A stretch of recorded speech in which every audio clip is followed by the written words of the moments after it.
আসসালামু আলাইকুম। আজকে রান্না করব রুই মাছ দিয়ে বেগুন দিয়ে আলু দিয়ে। রুই মাছগুলো ভেজে ফেলছি। সেই কড়াইয়ের ভিতরে আমি তেল দিয়ে দিয়েছি, মাছের তেল ছিল যে, আর একটু তেল দিয়ে পেঁয়াজ দিয়ে দিলাম।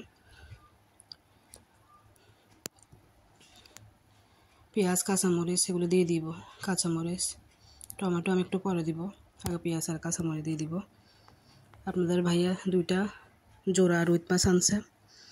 জোড়া রুই মাছটা আপনাদেরকে দেখাইলে আমি ছবিতে রান্না করতেছি। আপনারা বলতেছে বেগুন দিয়ে রান্না করে আলু দিয়ে, তাই বসাইছি।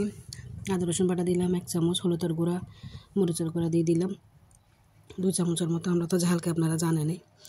ধনিয়ার গুঁড়া জিরা গুঁড়া একসাথে ছিল দিয়ে দিলাম। লবণ দিয়ে দিলাম আমার তরকারি অনুযায়ী, স্বাদ অনুযায়ী। এখন আমি সব কষাই ফেলবো একসাথে, জাকানাকে সব। এখন আমি বেগুন ধুয়ে রাখছিলাম, বেগুনের আলু। আপনারা বেগুন কী করবেন, 2-3 মিনিট লবণ দিয়ে রাখবেন, দেখবেন লবণের ভিতরে পোকা থাকলে, চামচ থাকলে ভিতরে বের হয়ে যাবে। টমেটো দিয়ে দিলাম আমি উপরে, পরে মাছ দিয়ে দিলাম। মাছ দিয়ে দিলাম, হয়ে গেছে আমার বেগুন আলুর তরকারি, রুই মাছ।